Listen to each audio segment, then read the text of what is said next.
is really a fascinating one. You remember last week I had asked, the moral question of Christians. If you were a good little Christian and God told you to do so, would you pull the lever and send anyone down to eternal damnation, whether it be your mother, your brother, or some in the neighborhood? Wow. And well, it's something to think of. Yes, it is. Yes, it is. Yes, it is. In other words, if God told you that your son has fallen away from the Lord, and he wants God is going to test you like he tested Abraham with Isaac, right? And Isaac raised that little machete up over. Abraham raised that machete up over Isaac's neck, and he was going to cut his neck off, and God called it off. Right, God was just teasing him, So he called it off.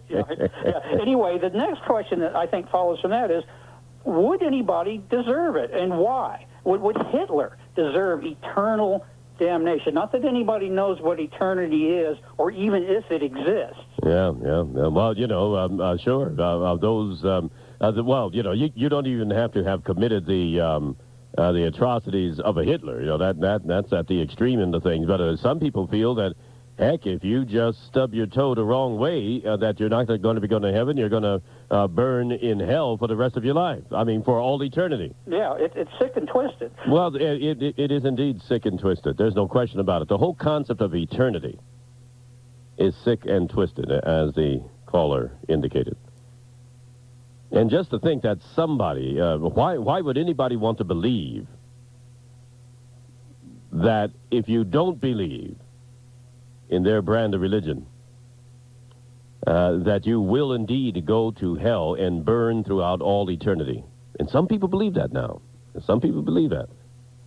Now, I know there's some of you who don't believe it, and if that's the case, then then this doesn't apply to you. This applies to the people who believe it.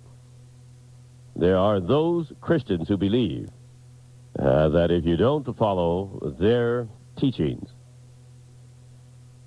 you're going to go to hell and burn through all eternity. And also, even the other end of it, the whole question of eternity is rather weird. Eternity means that you just go on forever. One of the things I get a big kick out of here on prayer meeting time is when people call and they tell me that, yes, they want to live throughout all eternity. I ask them what they're going to do, and they really don't know. You can't even begin to think. Through that element of poetry. And that's what it is. It's poetry. It's not God's word that you're going to live throughout all eternity. It's poetry. It's like a song, otherwise known as a sonnet.